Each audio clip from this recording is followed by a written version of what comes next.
Hello everyone and welcome to the One Love Wellbeing and Lifestyle Show. My name is Dr. Peter Amato and I'm here today with my beautiful co-host, Uptown Julia Brown, all the way from St. Martin in the Caribbean. Hello, Ms. Brown. Hi, Dr. Amato. It's awesome to be here in the beautiful country of Pennsylvania, and thanks for having me on this set. Absolutely. Thank you for joining us today. And she's right, we're here in the majestic, endless mountains of northeastern Pennsylvania at the Harmony Mountain Institute for Living. And boy, do we have a show planned for you today. We're really fired up about our special guest today. We have Patrick Newcomb, PJ Newcomb. And let's talk a little bit about Patrick. Are you excited that he's here today? Yes. I've met him prior to the show, and he has a positive energy, very positive energy that I'm getting from him, and he seems very knowledgeable with the topic that he's going to be dealing with as a licensed physiotherapist. Yes, and he also partaked in bodybuilding, but we're gonna have him talk about himself a little bit, Dr. Amato, because definitely this man is very intense and he loves what he does, and we telling the audience who he is not going to do justice for him. Very exciting. We'll be right back for the Newcomb Method with PJ Newcomb. Okay, and welcome back to One Love Wellbeing and Lifestyle Show here in the beautiful Pennsylvania, state of Pennsylvania. And we have with us Mr. Patrick Newcomb. Welcome to the show, Doctor. Thank you, Julia. Patrick, Yes. you have developed a new system. Mm-hmm. It's called the Newcomb Method. Yes, that's correct. And we want you to share with us, what is this method all about? Okay. Well, the Newcomb method is very simply my name, Patrick Newcomb, but it's a method of massage I've developed over the past 17 years as a licensed massage therapist. I have history in the sport of powerlifting and bodybuilding. I've been a personal trainer, post-rehab conditioning specialist since 1992, and I saw the need for hands-on for people that had been injured. So I've kind of developed, my own method of deep tissue. Okay. When you started, how was the reception of it? Because it's something new, and sometimes when you come on with a new method, it's not readily accepted. So how did you find the acceptance of that? That's a good question. I found people to be actually a bit amazed at what happened. I've had people after the hour say to me, "What did you do to me?" They were just so amazed. They had many massages in the past that were basic Swedish massage, which is more of a routine of sorts, and they were amazed at how much looser they felt after the work that I did. So it was a good reception. It's been good, very good. Okay, so this was just done in the area of sports, or it was done starting out just basic with anybody? Yeah, with anybody. I was doing personal training, like I said, and then I started taking on clients that had been injured as a post-rehab conditioning specialist, and so we were exercising to try and get them healthy, but they still had these ongoing injuries. Okay. So I started to work on them to free up these injuries that they had. Okay, awesome. That sounds good. Amazing. Your method, Patrick, you talked about it being similar to deep tissue. Most of us have had some type of massage therapy in our lives. The Newcomb method, could you explain a little bit about how that is regarding the type of massage it is? You mentioned Swedish. What are the different massages? Swedish, deep tissue, I think there's neuromuscular. What exactly is the Newcomb method? Could you get a little bit in depth about what it is and how it's a little bit different? Yes, doctor. That again is a great question. There's a lot of different types of massage. The Swedish massage is more of a relaxing massage. It's a routine that's done. It starts from the head and goes to the feet, and there's different strokes: effleurage, which is a stroking; petrissage, which is kneading, and it's a routine basically. Deep tissue gets a little bit more into the specific muscles that are tight, but again, it's still a routine of sorts. Neuromuscular therapy, which is more along the lines of what I do, is a little more specific to where someone has a chronic problem, where there's a particular muscle that's very tight, and the focus of the massage, if you want to call it that, is on that muscle, where I'm feeling the tight fibers and making efforts and using the methods that I have to get those muscles to actually release under my touch. Okay, so in essence, it's a type of personal blend that you've put together Well said. Okay. Well said. I do some neuromuscular therapy. I do some ART, which is active release therapy. I'll sometimes hold on a muscle while I move an appendage, and it allows things to kind of go back into place and allow you to get different entrance into some muscles. So that was actually a good question. I'm glad you asked that. Wow. Yeah. So in other words, it's unique to the individual and perhaps even at some level highly intuitive. That's a great word. Yeah. Very interesting. Yeah, that's the big thing. I thought so too. Wow. Yeah. So the history, you said 17 years. Over the 17 years, what do you see? Was there an improvement with the method over time? Was there anything that you had to tweak as you go along? Share with us. Yes, it's a great point. I had clients that had been injured, and I saw the need for hands-on. So I didn't, and I had a bit of a touch. I had a bit of an intuition, and I didn't know exactly what it was. So I studied shiatsu. I got attuned to Reiki. Wow. I did do Swedish massage, deep tissue neuromuscular therapy work, and then I found my way. And it has evolved. Like someone learning how to play baseball when they're a child until they make it to the pros. I've really developed a real feel and a technique. It's intuitive. I can do it blindfolded. I'm thinking about doing some teaching, maybe even with Doc down in St. Martin. So I'm actually having to learn what it is that I'm doing so that I can teach it, because it's become that intuitive. It's by feel and experience that I can get the results that I get. Wow. It sounds amazing. It's amazing. And who is it for? In other words, what type of people would come out for this type of massage, and where's the value? It's for everybody. There's a lot of people that, as we get a little later in life, have some aches and pains. There's a normal muscle tonus. Our muscles are firing at a normal rate to keep us erect. And trauma, posture, life situations can elevate the tonus and make these muscles tighter. So most people have some things that they can benefit from loosening up. Of course, the athletes I have are competitive bodybuilders, professional bodybuilders, power lifters. They need to use their body to perform. So obviously it's very important for them to be tip top. So I vary from, a soccer mom, to a professional bodybuilder. There's no one that I don't work on. I work on my nieces and nephews. Wow, this all sounds exciting. But we're going to continue more with abnormalities and the various things that you've done with this method when we come back right after this break. Welcome back, everyone. We're here today with PJ Newcomb, Patrick Newcomb, bodybuilder, power lifter, and massage therapist extraordinaire. We've learned today from Patrick how he's combined such a robust cadre of modalities. He's taken Swedish massage, deep tissue massage, neuromuscular massage, Reiki, and shiatsu, and brought his own intuition to all these modalities to bring out the uniqueness of the issues in our tissues. And Awesome. we're really happy to have you here today. Thank you, Doctor. What an exciting event. Ms. It Brown, is. what do you think about Patrick Newcomb and what's going on here? Well, just from what I'm hearing, the new method, actually, I even feel like I want to try it. Right? Yeah. It sounds so exciting, and with the combination of the various other methods or modalities, I'm just super excited about this. And I'm just foreseeing it going further and getting bigger and better.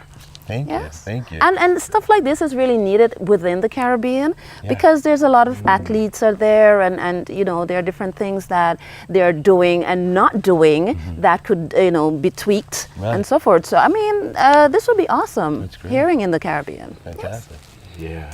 So pretty much we now want to talk about the various what do you call it? Well, the abnormalities, or the type of people that you work with, the things that go wrong, and how do you address all that? Because everybody has an ache or a pain, or even some more chronic stuff going on. Do you address it all? Yeah, and a lot of times people come to me, or most of the time, with a specific issue, and there might be more than one. Okay. But for example, people may have an issue with their neck and shoulder and feel pain down their arm, tingling in their arm, and so having an understanding of anatomy and physiology, I know the muscles that are involved in that and the nerve supply, where it runs, and so I work those muscles in that area to get some relief for them. And you know, you were talking about some of the abnormalities.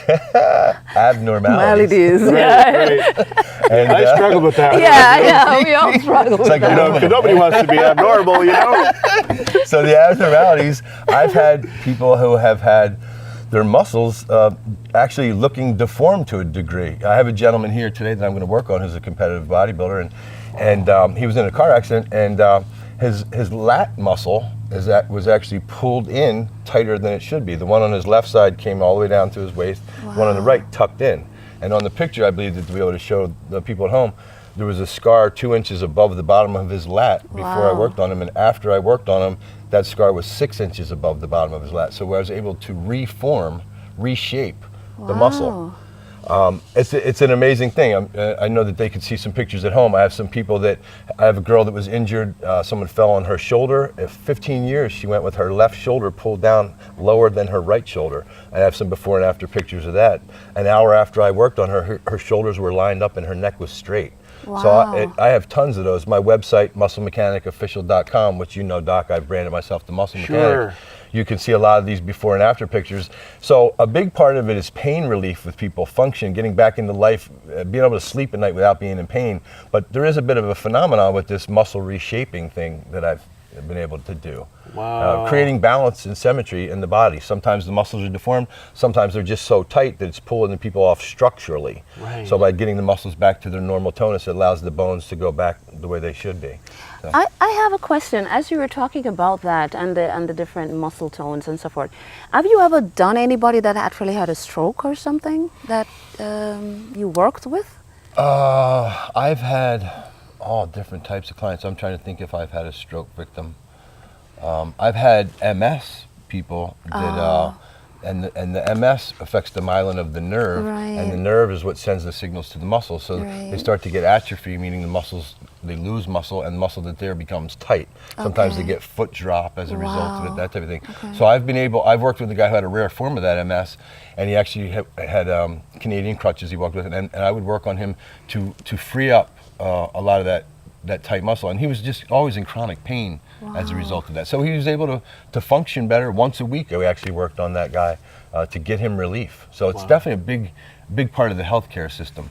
Yeah, because it's not limited to just sports. No. So, you saying that, it makes it even more interesting. Absolutely. This method. So Absolutely, I'm yeah. really glad that you developed it. Thank you. Thank you. Yeah, just a quick thing. I work at a gym every other weekend in Reading, Pennsylvania, and I work on athletes. But regularly, I'm in a physical therapy rehab, and most of the people I work on, it's through insurance because of accidents or injuries that they have. So it's definitely a healthcare thing. Yeah. Okay, awesome. I bet you see a lot of low back pain, huh? It's so prevalent in our society. Oh, yeah. I work on Doc on occasion, and he's doing great. He's coming back strong. Yes, the low back is often an issue. As people get a little older in life, they tend to change their shape of their body. Sometimes they'll put a little weight on the front of them, and as that weight pulls forward, the low back has to tighten up to hold us erect, and then they shovel snow, sneeze, sweep some leaves, and the next thing you know, or they sit too long and the Right. muscles tighten up from sitting a lot, sitting behind desks. So yes, it's a common spot, the lumbar psoas piriformis muscle, which Doc knows. They connect posteriorly in the back and anteriorly in the front. They're a hip flexor muscle. And a lot of those muscles, as you get them loosened up, the people are able to stand up straight without having back pain or stiffness when they stand up. So, Right. very common. Yeah. Okay. 6 years of grad school got me. You mentioned on the break about a gentleman who couldn't even raise his arm. Yeah. That sounds amazing that he was able to lift his arm. I can Yes. imagine being in so much trauma. Yeah, he came into the rehab, and he was there's video they might be able to show before and after. He was unable to raise his arm before. He was in a lot of pain, and after an hour after working on that shoulder girdle, some of the rotator cuff muscles, he was actually able to put his hand directly Wow. overhead, and you can see the enthusiasm in his face in the video if we can show that. That's so powerful. Awesome, it is. And actually, after we come back from this break, we're going to actually see Patrick in motion doing what he does best. He's going to All right. demonstrate his method for us, folks. Right after this break, we'll see it and we'll experience it right here in beautiful Pennsylvania. Be right back. Be right back. Okay, so welcome back to the One Love Wellness and Lifestyle Show. And as promised, PJ is going to demonstrate live in person his method. PJ, who do we have here? What's going on with this young gentleman? This is TJ Frisk. This is the gentleman that they showed the picture of his back that was out of alignment, and I squared it up kind of a few months back. He's about 6 weeks out from a bodybuilding contest. He was doing upright rows last week, so this timing is perfect. He strained the left side of his neck and trapezius muscle, so he's able to turn his head full range. You can see here to the ear, but when we go to the left, he's got tightness. He's got soreness on the left side. So what I'm going to do is I'm going to work cervically, and then I'm going to roll him over and work the trapezius muscles, and he's going to be relieved, and we're going to get to watch a little bit of what I do. Okay, awesome. So we are going to get out of your way, Okay. and you do what you do best. One last question. Sure. The trapezius muscles, they're located where? I'm trying to get the connection between. That's a good idea. The scalenes and levator, they run down your neck, cervical, and then the trapezius muscles are here. So the muscles in your neck actually run underneath the traps, is the abbreviated muscle for it. It's kind of a number 7 shape here on your back, and then again on this side of backwards 7. So it's the muscles here, like the whole CAD, the top muscles here that come up. So they're related to the neck because the muscles from the cervical spine run underneath. Okay, so that's the connection between the trapezius that's affecting the range of motion in the neck. Absolutely. Wow, and you're going to work that through, You huh? bet, yeah. Cool. We're going to get them range of motion. All right. Yeah, again, I'm going to show on the camera. Just go to where you feel the pain. Right about there. Okay. All right. So you can see. And then this side, you can go all the way to the ear. Okay. All right. So I'm going to start We're doing going to what I step do. out and let him do Yes, his thing. Okay. go Thanks, ahead, guys. Patrick. Enjoy yourself. Enjoy. Feel better. So welcome back. I've been working on TJ for a little while here during the break, and I'm working on the left side of his neck, cervical spine. The muscles are the scalenes, levator scapulae. Some people call it trigger point work. Sometimes it is a knot or a trigger point in the muscle. But what TJ has here is actually the length of the muscle is tight. So I can feel where it's tighter than it normally is. And I use the flat part of my thumb to apply pressure until it starts to let go. Again, I may go up onto the tip of my thumb like I'm doing now to create a little bit more pressure and making some circular motions. Can you feel that, TJ? Absolutely. Yeah. So what's happening, he can actually feel. That's the thing. When I work on you, you know we're on the right spot because you can feel it. So, but he can also feel it starting to unwind and let go. The tightness in the muscles starting to dissipate. So again, I tend to get into a little meditative state myself when I do this work. Obviously, I don't usually do it on camera or discuss it while I'm doing it, but it's good for me.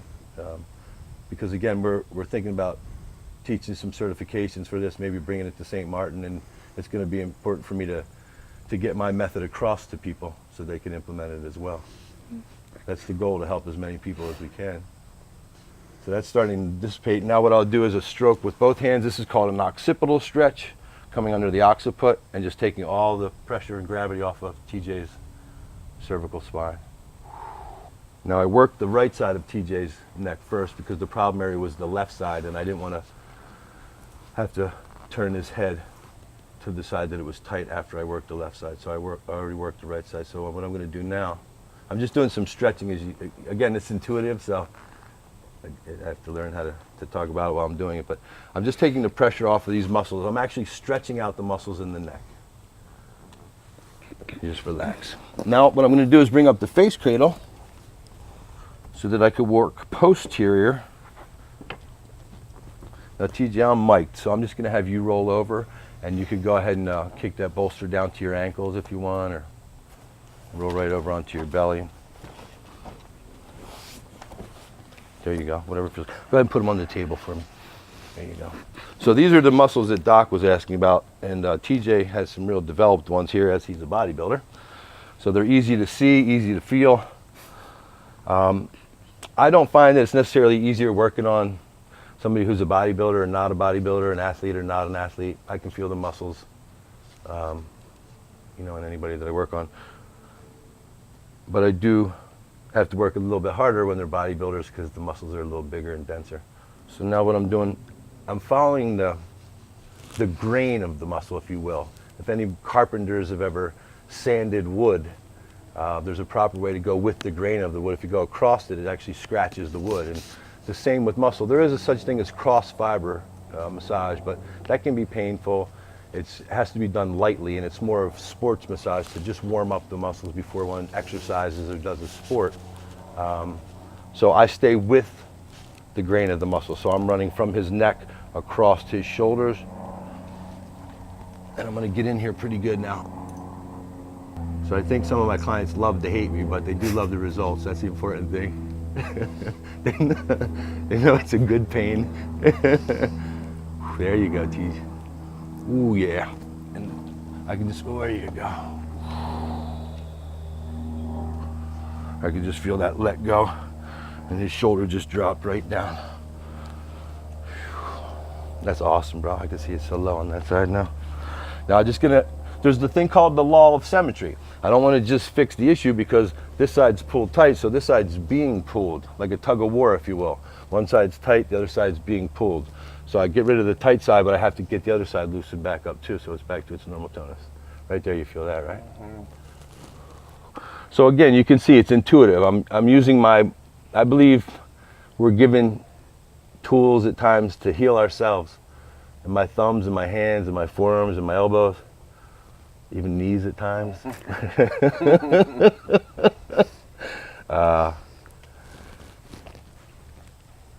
So my method is intuitive, and it's not always the same, and it's kind of like painting a picture, I guess. You can see I just kind of go along with what I'm feeling in there. I'm pushing that tight muscle out. I'm stretching it out. I'm on the tight spot right now. And sometimes I get even more into the elbows and stuff like that, but TJ's been seeing me pretty regularly, so he's in pretty good shape. He just needed a little muscle mechanic tune-up today. How you feeling, buddy?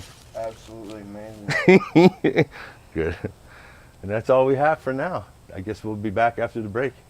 How did it feel? Well, as of right now, my injury feels very good. I can turn my head both to the left and to the right without much pain at all, which is come a long way. It's definitely going to be beneficial in me continuing my training. I've been working with Pat for a while, and he's definitely been able to keep me going and keep me training as hard as I need to for my upcoming contest, especially with the work on my back, which I believe you guys have seen the shot, as well as just what he's done with me here.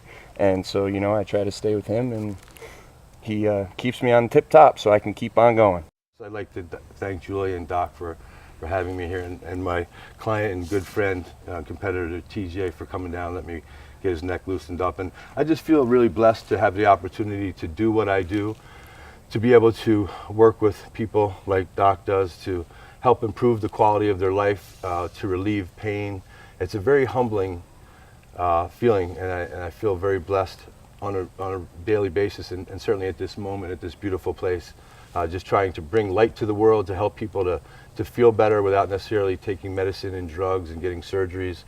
There's other alternatives, and hopefully we can bring them to the world. One love from the Harmony Mountain Institute for Living. Thank you, everyone, and thank you, Uptown Julia Brown.